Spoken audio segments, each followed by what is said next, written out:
भाजपच्या उमेदवाराला मिळालेली मतं 390, तर काँग्रेसच्या उमेदवाराला मिळालेली मतं 0. हा निकाल आहे अमरावती विधान परिषद निवडणुकीचा. या निवडणुकीत भाजपचे उमेदवार प्रवीण पोटे मोठ्या मताधिक्यानं विजयी झाले, तर काँग्रेसच्या हर्षजित देशमुखांना साधा भोपळाही फोडता आला नाही. खरं तर या निवडणुकीत 150 मतं असलेल्या भाजपनंतर 120 मतं असलेली काँग्रेस दुसऱ्या क्रमांकावर होती.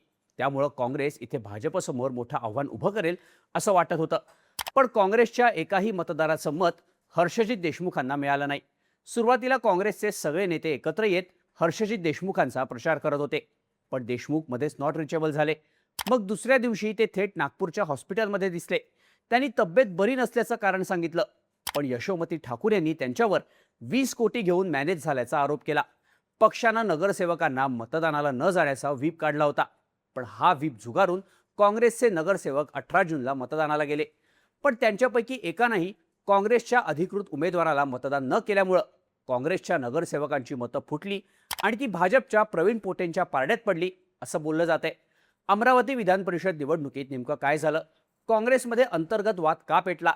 भाजपनं इथं मोठा विजय कसा मिळवला? पाहूया त्या व्हिडिओमधून. नमस्कार, मी शार्दूल आणि तुम्ही बघताय बोल भिडू. अमरावती विधान परिषदेच्या जागेसाठी भाजप आणि शिंदेची शिवसेना अशा दोघांनीही क्लेम केला होता, पण शेवटी ही जागा भाजपनं आपल्याकडे ठेवली.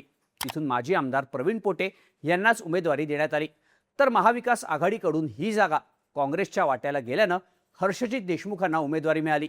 इथे भाजपचे मित्रपक्ष असलेल्या रवी राणा आणि नवनीत राणांच्या युवा स्वाभिमान पक्षानं पोटेंच्या उमेदवारीला जोरदार विरोध केला होता.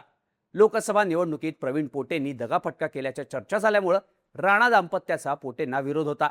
पण थेट मुख्यमंत्री देवेंद्र फडणवीसांच्या आदेशानंतर पोटे आणि राणांमध्ये मनोमिलन झालं. त्यामुळे राणा यांच्या पक्षाची 26 मतं पोटेंच्या बाजूने राहतील असं बोललं गेलं. महायुतीत अर्ज भरण्याच्या शेवटच्या दिवसापर्यंत शिवसेनेचे बंडखोर विप्लव वाजोरे यांनी अर्ज कायम ठेवला होता, पण त्यांचा अर्ज छाननीत बाद झाला. पण महाविकास आघाडीत काँग्रेसमध्ये मोठ्या नाट्यमय घडामोडी पाहायला मिळाल्या. इथे काँग्रेसकडून प्रवीण महल्ले निवडणूक लढवण्यासाठी इच्छुक होते, पण काँग्रेसनं नागपूरचे हर्षजित देशमुख या जिल्ह्याबाहेरच्या नेत्याला उमेदवारी दिली. त्यामुळं नाराज झालेल्या महल्लेंनी बंडखोरी करत अपक्ष अर्ज भरला होता, पण नंतर पक्षानं समजूत काढल्यावर त्यांचं बंड थंड झालं. त्यामुळं शेवटी भाजपचे प्रवीण पोटे, काँग्रेसचे हर्षजित देशमुख आणि वंचितचे निलेश विश्वकर्मा असा तिरंगी सामना अमरावतीत फायनल झाला. अमरावती मतदारसंघात स्थानिक स्वराज्य संस्थांमध्ये महायुतीकडे सर्वाधिक संख्याबळ होतं, ज्यात भाजपकडे 150, शिंदेच्या शिवसेनेचे 18, बच्चू कडूंच्या प्रहार जनशक्तीचे 21 असे एकूण 39, अजित पवारांच्या राष्ट्रवादीचे 33, राणांच्या युवा स्वाभिमान पक्षाचे 26 असं भाजपकडं 248चं संख्याबळ होतं. तर महाविकास आघाडीत काँग्रेसकडे 120, ठाकरे सेनेचे 22, शरद पवारांच्या राष्ट्रवादीचे 11 असे एकूण 153 मतदार होते. यात एमआयएमचे 16, वंचित बहुजन आघाडी आणि अपक्ष असे एकूण 453 मतदार होते. 2 नगरसेवकांचं निधन झाल्यानं हा आकडा 451 एवढा झाला. त्यामुळे कोणत्याही उमेदवाराला निवडून येण्यासाठी पहिल्या पसंतीच्या 214 मतांची गरज होती.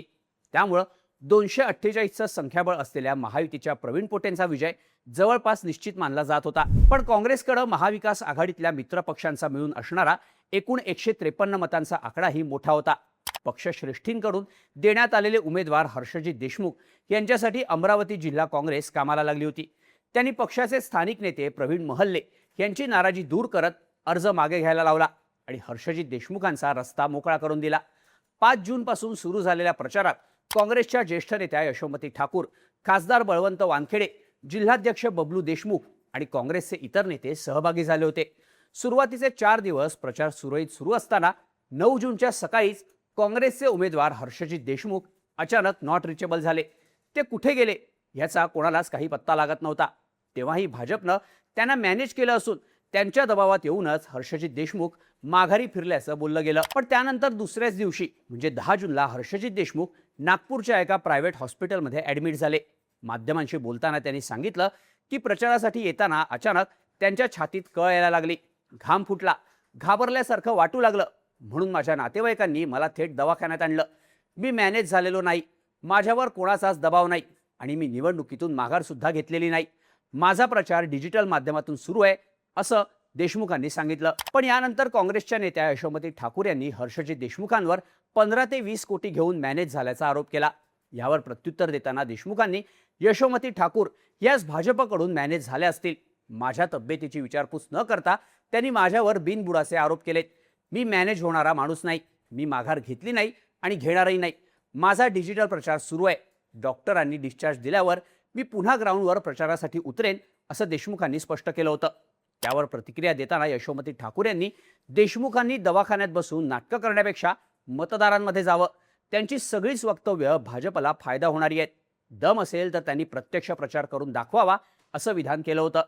या आरोप प्रत्यारोपांमुळे काँग्रेसचा अंतर्गत वाद चव्हाट्यावर आला होता. त्यात मतदानाला 4 दिवस शिल्लक असताना हर्षजित देशमुखांना दवाखान्यातून डिस्चार्ज मिळाला.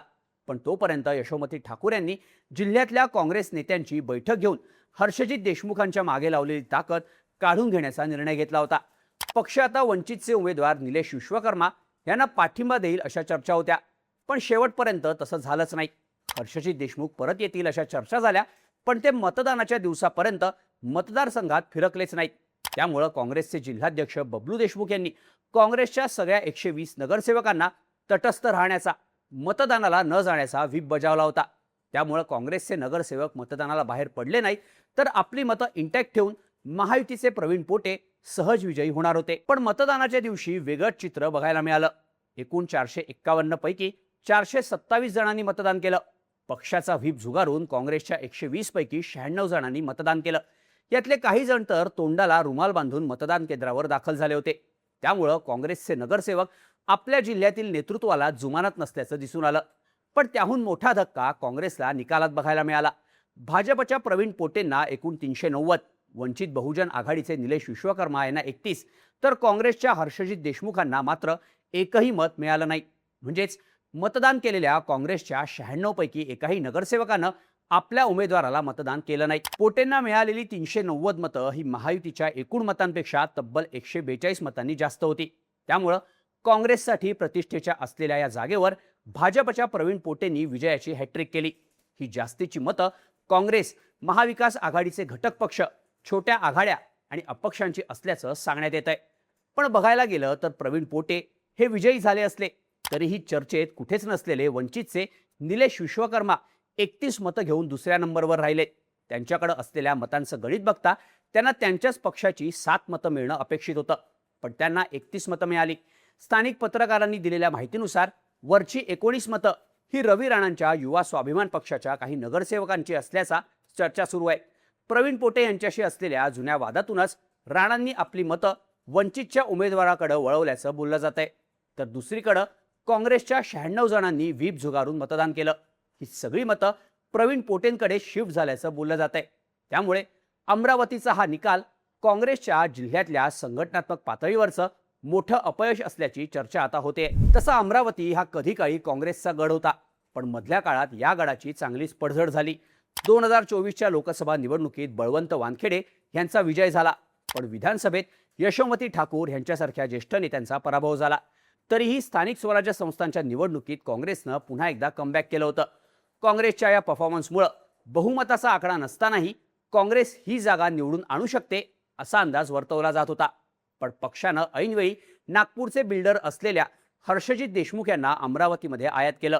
त्यांचा जनसंपर्क नसतानाही त्यांना संधी दिली. त्यांच्यासाठी स्थानिक नेत्यांना नाराज केलं. पण त्यांनी ऐनवेळी आजारी असल्याचं सांगत माघार घेतली आणि काँग्रेसची नाचक्की झाली अशा चर्चा सध्या अमरावतीत सुरू आहेत. हर्षजित देशमुखांना एकही मत मिळालं नाही. हा महाराष्ट्रात काँग्रेसच्या उमेदवाराचा झालेला आजवरचा सगळ्यात मोठा दारुण पराभव मानला जातोय. तर काँग्रेसमधल्या अंतर्गत नाराजीचा महायुतीनं योग्य तो फायदा करून घेत आपले उमेदवार सहज निवडून आणलेत. अमरावतीतल्या काँग्रेसच्या या पराभवाबद्दल तुम्हाला काय वाटतं? या पराभवाला नक्कीच जबाबदार कोण? याबद्दलच्या तुमच्या प्रतिक्रिया कमेंट करून नक्की सांगा आणि अशाच माहितीपूर्ण व्हिडिओसाठी बोल भिडूच्या YouTube चॅनलला सबस्क्राईब करायला विसरू नका.